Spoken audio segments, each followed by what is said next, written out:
Boston in winter had a way of pressing itself against the windows of St. Vincent General Hospital, frosting the glass until the city outside looked like a memory rather than a place. On the 7th floor, in a room that smelled faintly of antiseptic and cold coffee, Ryan Carter lay motionless beneath a thin blue blanket, staring at the ceiling the way a man stares at something he has given up trying to understand. He was 38 years old, broad-shouldered in the way of men who had once carried other people out of burning buildings for a living, and utterly still in the way of men who had learned, over 10 long years, that stillness was the only thing that kept the panic from swallowing him whole.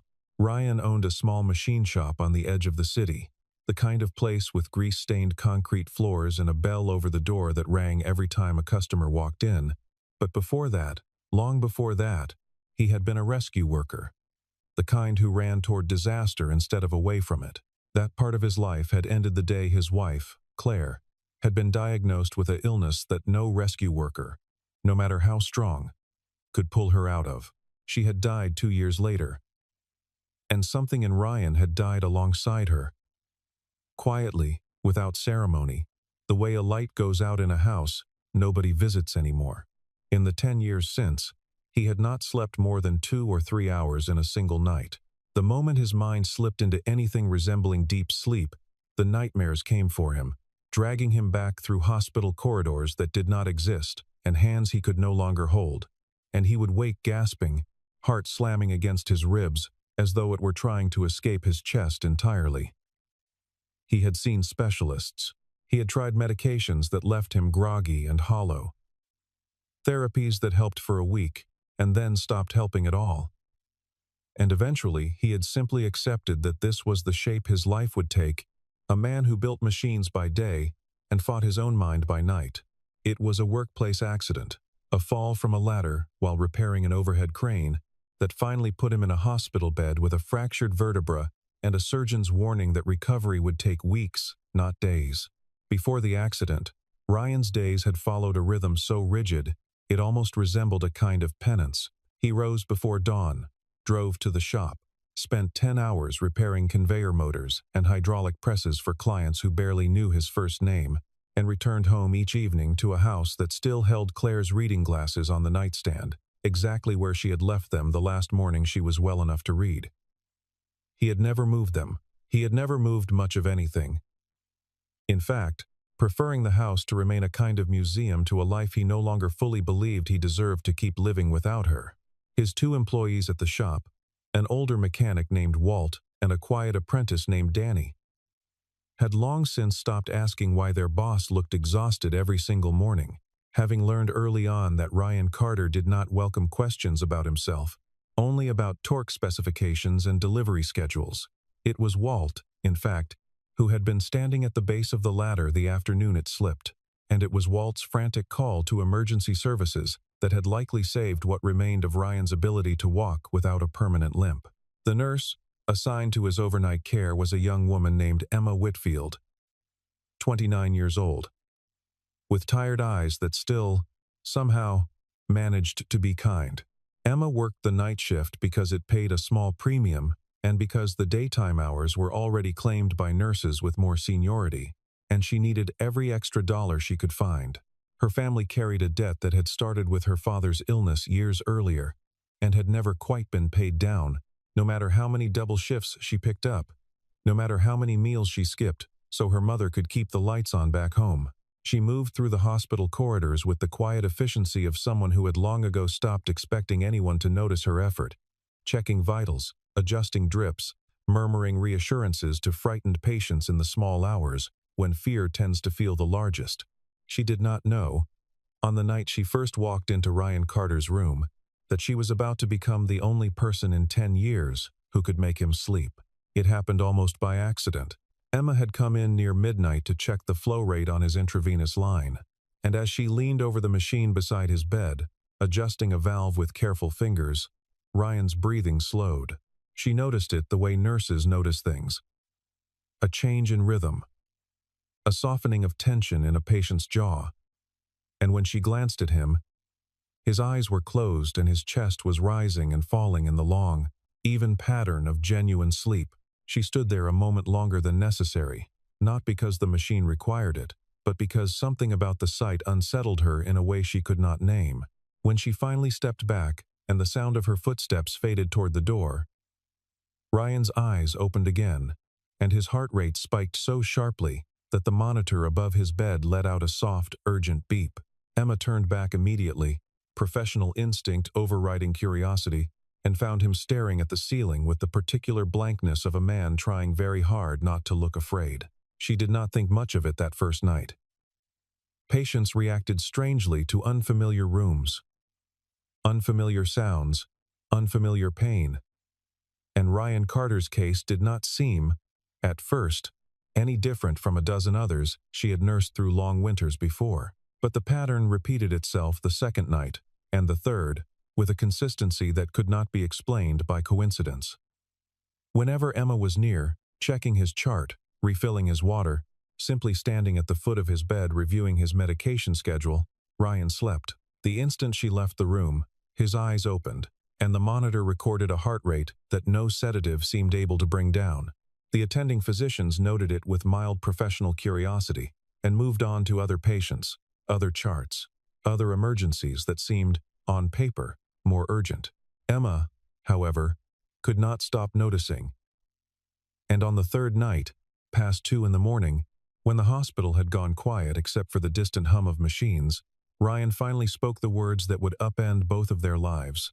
He had been watching her check the drip for perhaps the third time that hour, and when she straightened to leave, something in his face shifted, some wall giving way after 10 years of holding steady, and he said it quietly, almost as though he were ashamed of the words even as he spoke them. "Sleep beside me," he said. "I'll pay any price." The sentence hung in the recycled hospital air like something solid, something that could not be unsaid once it existed. And Emma felt her whole body go still. She had heard strange things from patients before. Things said in fever, in fear, in medicated confusion. But this had not sounded confused at all. It had sounded like a man asking, with terrible sincerity, for the one thing he believed could save him. She did not answer right away. She simply stood there, one hand still resting on the cool metal frame of the intravenous stand, trying to understand what exactly had just happened and what, if anything, she was supposed to do about it. Before she could find words, the door to the room opened, and 2 other nurses walked in mid-conversation.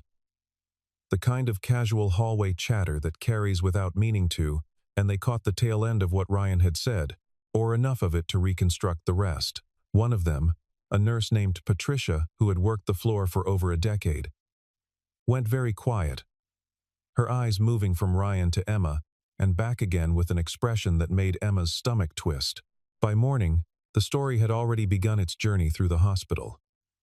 Passed from break room to break room, growing stranger and more scandalous with every retelling, until Ryan Carter had become, in the collective imagination of the 7th floor, a wealthy patient trying to buy a young nurse's company for the night. Patricia told the story first in the break room, over lukewarm coffee, to a rotating audience of nurses coming on and off shift, and each retelling sanded away a little more nuance, until the story was no longer about a frightened, sleepless man, but about a young woman who had, in Patricia's words, found herself a rich patient willing to pay for company. By the time the story reached the daytime staff, it had acquired details that had never actually happened, a suggestion that money had changed hands already, a suggestion that Emma had lingered in the room far longer than her duties required, a suggestion, spoken in lowered voices but never quite denied, that she had welcomed the proposition rather than freezing in shock at the sound of it. None of it was true. All of it spread anyway, because a story that confirms what people already suspect about a poor young woman working nights for money will always travel faster than the quieter, stranger truth waiting underneath it. Emma heard the whispers before she even reached the locker room. She heard her name attached to phrases that made her face burn, saw the sideways glances of colleagues who had, only days earlier, greeted her with ordinary warmth. Nobody asked her directly what had happened. They simply assumed. The way people often assume the worst about a woman with less money and less power than the man beside her, that she had somehow invited the proposition, or worse, that she intended to accept it for the money everyone believed Ryan Carter had. Emma went home that morning and cried in her small rented room, the kind of crying that comes not from a single wound but from the slow accumulation of 100 small humiliations, and by the time her shift rolled around again, she had already decided to request a transfer. She brought her request to the nursing supervisor the following evening, her hands trembling slightly as she explained, in careful, clinical language, that she no longer felt comfortable caring for the patient in room 714. The supervisor, a sharp-eyed woman named Dr. Louise Bennett, who also happened to oversee psychiatric consultations for the floor, listened without interrupting and then asked Emma a single question that stopped her mid-sentence. She asked whether Emma had actually reviewed the full history in Ryan Carter's chart, not just the surgical notes from his spine, but the psychiatric evaluation that had been quietly attached to his file years before, back when a different hospital had treated him for something else entirely. Emma admitted she had not. And Dr. Bennett, instead of approving the transfer, pulled the chart herself and began to read. What she found changed the conversation entirely. Buried beneath years of unremarkable medical visits was a diagnosis that had never been properly treated, a combination of post-traumatic stress disorder stemming from his years as a rescue worker, compounded by the trauma of his wife's death, manifesting as what specialists called sleep panic disorder, alongside recurring night terrors. The notes described a man whose nervous system had learned, through repeated exposure to catastrophe, that unconsciousness itself was dangerous, that the moment his guard dropped, disaster would find him again. Dr.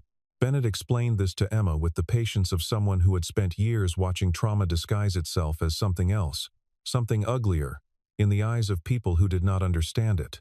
Ryan Carter, she said, was not propositioning anyone. He was a man whose body had learned, from some instinct buried deeper than shame, that the mere presence of another calm, steady person nearby was the only thing capable of convincing his mind that it was safe to rest. She pulled up an old research paper on her office computer, turning the screen so Emma could see it, and pointed to a section describing what specialists sometimes called co-regulation, the process by which one nervous system borrows calm from another simply through proximity, the way an infant settles more easily against a parent's chest than alone in a crib. Ryan's body, she explained, had spent 10 years locked in a permanent state of high alert, flooding itself with stress hormones, the instant he lost conscious control over his surroundings, and no pill yet invented could fully override an instinct that primal. What he needed, physiologically speaking, was not sedation but reassurance delivered through presence itself. Something medicine could describe in careful clinical language but had never quite learned to prescribe.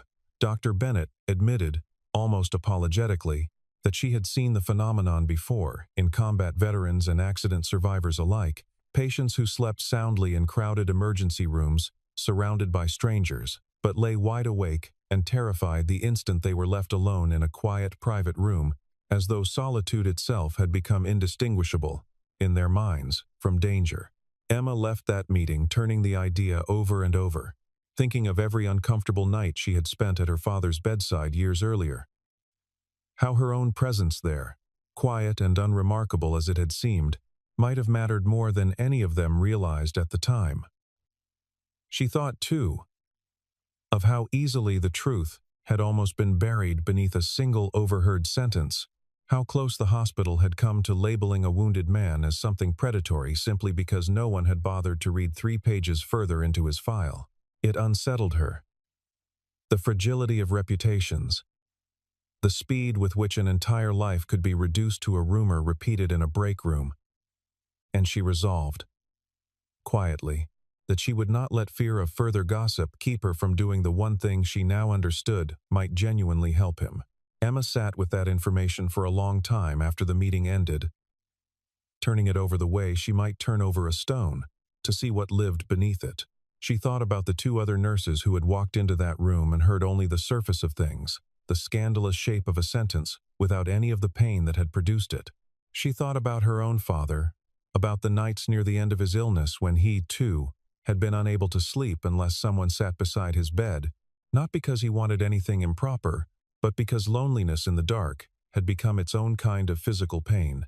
That night, when her shift began, Emma walked into room 714 carrying a paperback novel she had bought years ago and never finished, and instead of simply checking his vitals and leaving, she pulled the chair from the corner of the room, positioned it near the window, and sat down to read. She did not touch him. She did not speak more than was necessary. She simply existed in the room, turning pages by the soft glow of a small reading lamp. And Ryan, watching her from his bed with an expression somewhere between disbelief and gratitude, felt something in his chest loosen for the first time in longer than he could remember. Within 20 minutes his breathing had slowed into the rhythm of real sleep, and it held, hour after hour, longer than it had held in a single stretch in 10 entire years. When the morning nurse came to relieve Emma at the end of the shift, she found Ryan still asleep, nearly 6 hours deep, and when he finally woke on his own, blinking against the pale winter light coming through the window, he looked at Emma with an expression she would remember for the rest of her life. The look of a man who had forgotten, until that exact moment, what it felt like to wake up, rested. Word of the change spread through the floor almost as quickly as the scandal had. Patricia, who had been the first to spread the story, now found herself quietly correcting the version she had told, though not everyone listened. And a residue of judgment clung to Emma, regardless of the facts. But Emma found she cared less about the whispers now that she understood the truth behind them. Over the following nights, a routine formed between her and Ryan that neither of them planned or discussed, an unspoken agreement built from small gestures rather than declarations. She would arrive for her shift, check his chart, and then sit near the window with her book, and he would sleep. And in the quiet hours between rounds, they began, slowly, to talk. She learned that he did his own laundry, folding his shirts with unnecessary precision, a habit left over from a childhood spent watching his mother do the same. She learned that he lived alone in a house too large for one person, that he had not been on a single date in the 10 years since Claire's death, and that he still wore his wedding ring, not out of denial, he told her one night, but because he had simply never found a reason to take it off. Ryan, in turn, learned that Emma spent her days off caring for her mother, that she ate more instant noodles than any adult reasonably should, and that she had once dreamed of specializing in trauma care before her family's debts made graduate school an impossibility she could not afford to chase. Neither of them named what was growing between them. It arrived the way certain kinds of weather arrive. Gradually, without a single dramatic moment, until one night Ryan realized he was looking forward to her shift, beginning more than he was looking forward to anything else in his day. And Emma realized she had started arriving 15 minutes early, simply to see him awake before the sedatives that no longer worked quite the way they used to. Not everyone on the floor was willing to let the story rest. A handful of nurses, Patricia chief among them, continued to mutter that Emma had found herself a wealthy patient and intended to milk the arrangement for whatever she could get, ignoring entirely the plain fact that Emma received no special compensation for the time she spent reading in that chair. The gossip reached its lowest point when a patient's visiting relative, having heard a garbled version of the story from a nurse in the cafeteria, filmed a short video of Emma sitting beside Ryan's bed and posted it online with a caption suggesting exactly the kind of impropriety the hospital had already dismissed as false. The video spread quickly, the way ugly stories often spread faster than kind ones, gathering comments from strangers who had never set foot in St. Vincent General, strangers who felt entitled nonetheless to decide exactly what kind of woman Emma Whitfield must be. Some defended her, without knowing anything real about the situation, which somehow felt almost as exposing as the attacks themselves, since it meant her private life, her character, her entire reputation, had become a subject for public debate among people who would never once have to face the consequences of their conclusions. Within 2 days, Emma was called into the hospital administrator's office to explain herself, her career hanging, suddenly, in a balance she had never asked to be weighed on, and she sat across the desk from a man she barely knew, answering questions about her conduct, as though she were the one who had done something wrong, rather than the one who had simply chosen, night after night, to sit quietly in a chair and let a frightened man finally rest. Ryan heard about the video from Dr. Bennett, who visited his room with unusual gravity in her expression. And something in him went cold with fury. He wanted to call every reporter in the city, hire lawyers, force a retraction, use whatever remained of his old influence to crush the narrative before it could do any more damage. Emma, when she found out what he intended, came to his room not with gratitude, but with something closer to alarm, and asked him, plainly, to do nothing at all. She did not want to be defended by a wealthy man's lawyers, she told him, because that would only confirm, in the eyes of anyone watching, the very story the video was trying to tell. She wanted, more than anything, to be believed for reasons that had nothing to do with money. And Ryan, though it cost him something to sit still and let the accusation linger, respected her wish and did not interfere. It was around this time that the truth about Ryan Carter's past began, quietly, to surface. Not because he revealed it himself, but because a hospital records clerk, filling out insurance paperwork, noticed a name on an old document that did not match the modest machine shop listed as his current employer. Ryan Carter, it turned out, was not simply a small business owner who had once worked in emergency rescue. Years before he opened the machine shop, he had founded and built a medical robotics company, developing early mobility assistance devices for stroke patients, a company that had eventually been acquired for a sum large enough to make headlines in trade publications, though never large enough, or public enough, to make him a recognizable face outside of certain industry circles. After Claire's death, he had quietly sold his remaining shares, walked away from boardrooms and investor calls entirely, and rebuilt his life around the simplest, most tangible work he could find, the kind that let his hands stay busy while his mind tried to heal. The company, called Meridian Mobility Systems, had built one of the first affordable robotic gait assistance devices for stroke survivors, a piece of equipment Ryan had designed and prototyped himself in a rented garage, years before rescue work had ever crossed his mind as a second calling. He had built the entire company from nothing alongside Claire, who had handled the invoices and the investor meetings, while Ryan handled the engineering, the two of them working 18-hour days out of that same garage, until the device finally caught the attention of a larger medical firm, willing to pay a sum that changed both of their lives overnight. For a few years, before her diagnosis, they had lived the kind of life neither of them had grown up expecting.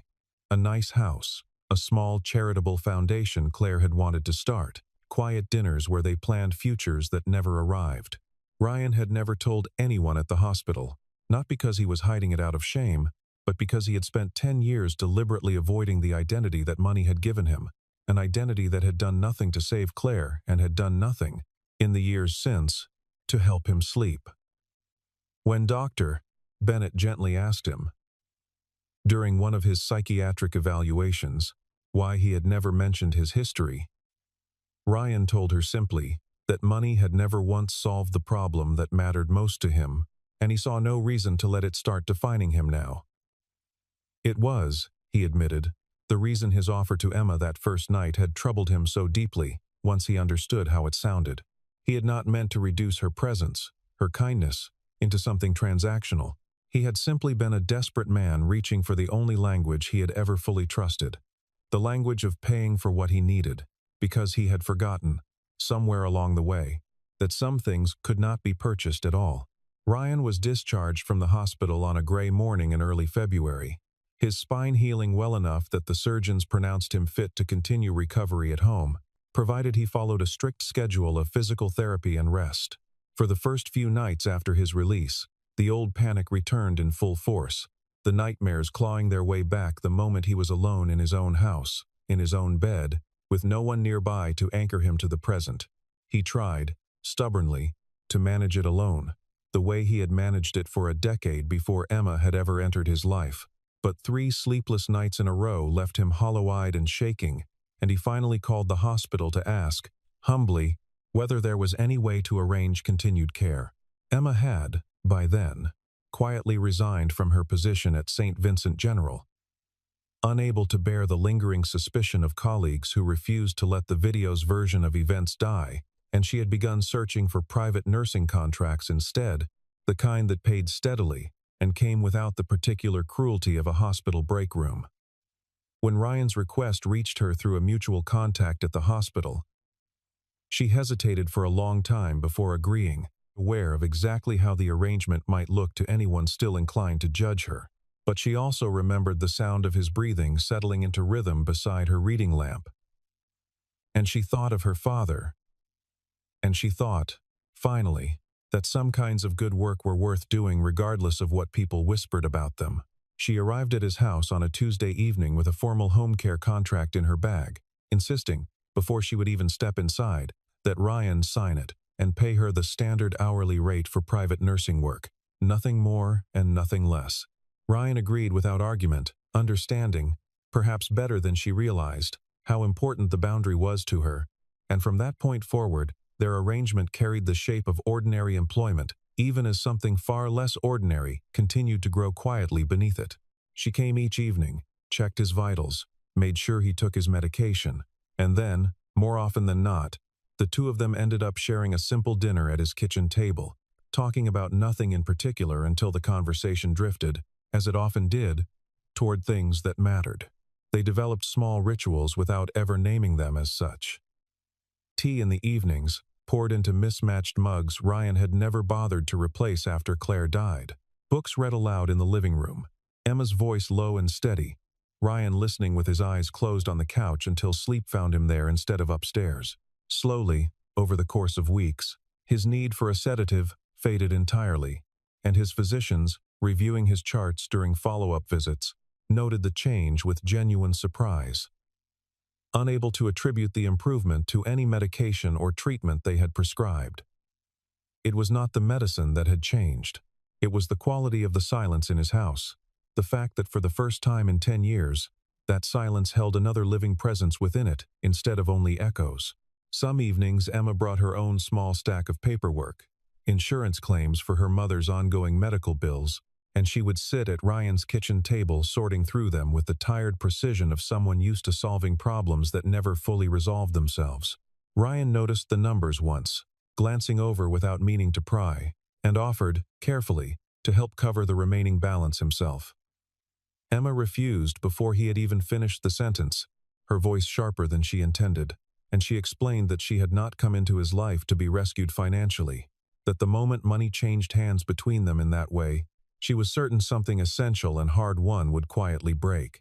Ryan apologized and never offered again, though he privately admired her all the more for the refusal, understanding, in a way few people in his old business life ever had, that some kinds of pride were worth protecting, even when protecting them cost something real. Walt and Danny noticed the change in their boss before Ryan ever said a word about it.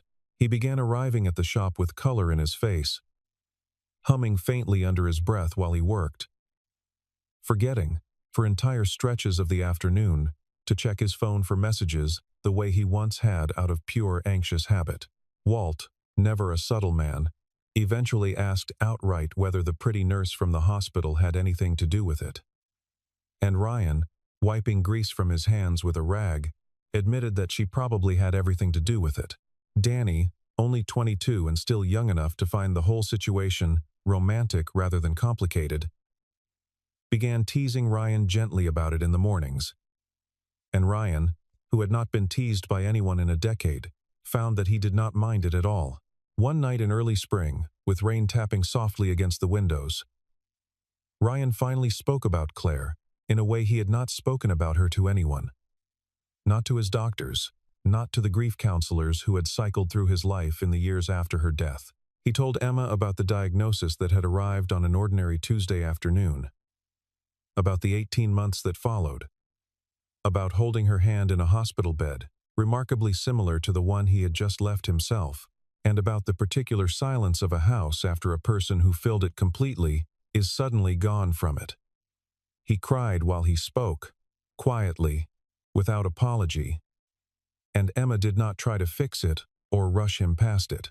She simply sat beside him and let the grief exist in the room as long as it needed to. When he finished, she told him about her own father, a construction worker who had died from complications following a workplace injury, in a hospital where the night staff had been too overwhelmed to notice, until it was too late, that his condition was worsening. She had been 17 at the time, sitting in a waiting room with her mother, listening to machines and footsteps and the particular hush hospitals fall into during the worst hours. And she had decided, in that waiting room, that she would become the kind of nurse who noticed things before it was too late for anyone else's family. It was the reason, she admitted, that she had never quite been able to walk away from nursing, no matter how little it paid, no matter how much her family's debts made every other path look more sensible. Two people who had each lost someone to a failure of attention, of presence, had found in each other, without either of them planning it, the exact thing the world had once failed to give them. By early summer, Ryan no longer required nursing care in the medical sense at all. His spine had healed, his sleep had stabilized, and the contract that had once justified Emma's presence in his life had, technically, run its course. Neither of them brought it up directly, both of them quietly dreading the conversation that would have to happen eventually, the one where Emma would say she needed to find paying work elsewhere, and Ryan would have no professional reason left to ask her to stay. It was Ryan who finally forced the issue, though not in the way either of them expected, calling Emma into his small home office on a warm evening in June, and sliding a folder of papers across the desk toward her, with hands that trembled slightly, for reasons that had nothing to do with his back. Emma opened the folder expecting, perhaps, a formal termination of the care contract, some polite paperwork ending the arrangement that had shaped the last several months of her life. Instead, she found something else entirely, a document that made no mention of hourly wages or medical duties at all. Ryan watched her face as she read, and before she could finish, he said quietly that he did not want to pay her anymore. And for one terrible second, she misread the sentence entirely, her stomach dropping as though the floor beneath her had shifted. But Ryan kept talking, his voice unsteady, in a way she had never heard from him before, explaining that he did not want to pay her because he did not want what existed between them to be something bought at all. He wanted, he said, for her to stay beside him for the rest of both of their lives. Not as an employee, not as a nurse fulfilling a contract, but as the person he had somehow, against every defense he had built over 10 broken years, fallen completely in love with. Emma stood very still, the folder trembling slightly in her hands, and when she finally looked up, she saw a man who had built machines and companies and had once commanded rooms full of investors, standing before her with nothing but plain, unguarded hope on his face. She thought about the video that had nearly ended her career, about the whispers that had followed her out of a hospital she had loved, about her father in a waiting room, and Ryan's wife in a hospital bed, and every ounce of loneliness both of them had carried separately for years before their paths ever crossed. And then she thought about none of that at all, because in that moment there was only Ryan, waiting. And the answer that had already formed somewhere deep inside her, long before he ever asked the question. She said yes before he had even finished getting down on one knee, laughing and crying in the same breath, and Ryan, for the first time in 10 years, felt something in his chest settle that had nothing to do with sleep at all. Emma called her mother that same night, unable to keep the news to herself even for a single evening, and her mother, who had spent years watching her daughter carry burdens far too heavy for someone so young, cried on the phone in a way that had nothing to do with sadness at all. Walt and Danny found out the next morning when Ryan arrived at the shop, grinning in a way neither of them had ever seen. And Walt, gruff as ever, simply shook his hand and said it was about time, while Danny insisted on buying everyone coffee to celebrate. Even Dr. Bennett, hearing the news secondhand through hospital channels, allowed herself a small private smile, satisfied in the particular way of someone who had once fought quietly to make sure a good man was not condemned for a misunderstood sentence spoken in the dark. They married the following spring, in a small ceremony at a chapel not far from the machine shop Ryan still refused to sell, surrounded by a modest guest list that included, somewhat to Emma's surprise, several of the same nurses who had once whispered about her in hospital hallways, now standing quietly corrected in the presence of the truth. Walt walked Emma partway down the aisle at her request, since her own father could not be there to do it, and he cried more openly during the ceremony than anyone expected from a man who spent his days repairing hydraulic presses. Ryan wore Claire's memory into the day gently rather than painfully, mentioning her once in his vows, thanking her, In a sense, for the years that had shaped the man Emma was now agreeing to spend her life beside, and no one in the small chapel found the gesture anything but tender. A year after the wedding, Ryan used a portion of the wealth he had spent a decade avoiding to open something he called simply the Carter Center, a facility offering free treatment for post-traumatic stress disorder, sleep panic disorders, and related trauma conditions, staffed by specialists who understood that some wounds could not be measured on standard medical charts. Emma, with her years of hands-on nursing experience and a passion for trauma care she had once believed she would never afford to pursue, became the center's director of nursing, overseeing a growing staff dedicated to patients the rest of the medical system too often overlooked.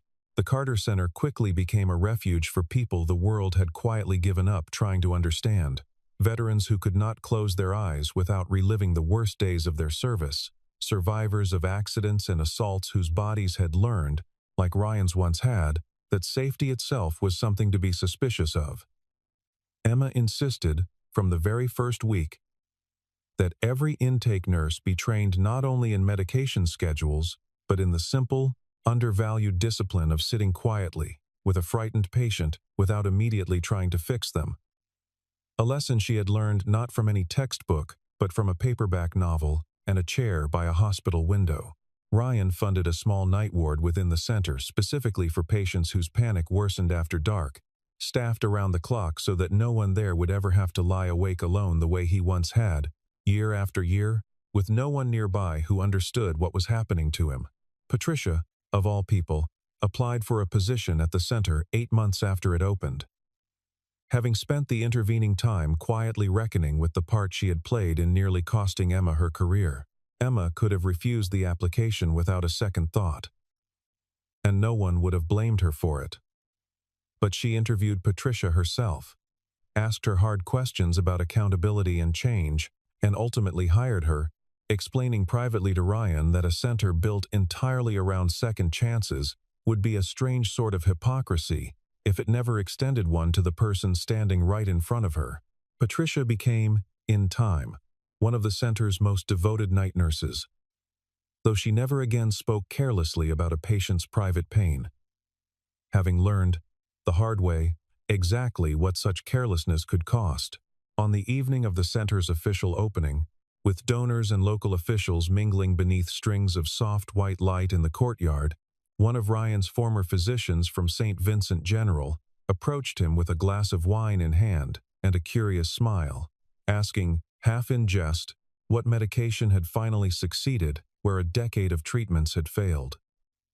Ryan glanced across the courtyard to where Emma stood, laughing with a group of new nurses, her hand resting instinctively on the arm of an elderly veteran who had grown emotional, describing his own decades of sleepless nights, and Ryan smiled in a way the doctor had never once seen on his face during all those difficult months in the hospital. Kindness, Ryan said simply, and left it at that, because no further explanation had ever felt necessary between the two of them, and none was needed now. That winter, exactly 1 year after his first night in that hospital bed, Ryan lay in his own house, in his own bed, with snow falling soundlessly outside the window, and Emma asleep beside him, her breathing slow, and even in the particular quiet of a house that had finally, after so many years, stopped holding its breath. He did not dream of hospital corridors or hands he could no longer hold. He did not wake gasping in the small hours, heart slamming against a chest that had spent a decade bracing for disaster. He simply slept, the way ordinary people sleep, deep and unremarkable and whole, and somewhere in the middle of the night, without either of them fully waking, his hand found hers beneath the blankets and held it there until morning came, gentle and unhurried, exactly the way mornings were supposed to arrive for two people who had finally, after everything, stopped being alone.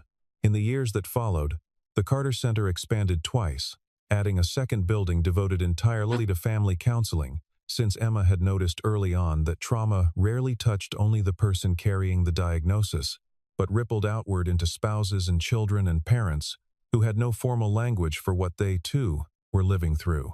Ryan occasionally still visited St. Vincent General, not as a patient but as a donor and consultant, helping the hospital design a small, quiet room near the psychiatric ward specifically for patients whose nights required something gentler than medication. He never forgot the particular unkindness of those early days, the whispers in the video, and the assumptions made about a woman who had done nothing but sit quietly in a chair. And he made certain, wherever his resources could reach, that no other frightened patient and no other overworked nurse would have to endure quite the same thing without someone willing to look closer at the truth. There are wounds, the story seemed to whisper into that quiet winter room, that no medicine and no fortune can ever fully close. Wounds that live not in the body, but in the particular silence a person carries into every room they enter long after the world has moved on from whatever broke them. What saves a person from that silence is rarely dramatic and rarely immediate. It is not a single grand gesture or a single desperate plea spoken in the dark hours of a hospital ward, though sometimes that plea is where the healing quietly begins. It is the steady, unglamorous choice of another human being to stay, to sit in the chair by the window, night after night, without asking for anything in return, to notice what others dismiss as scandal, and look instead for the truth beneath it. Ryan Carter had once believed, in the darkest years of his grief, that money could solve almost anything, and it had taken a poor nurse with a paperback novel and an unshakable sense of decency to teach him, finally, that the only thing capable of healing a decade of sleepless nights was the simple, unpurchasable presence of someone willing to stay.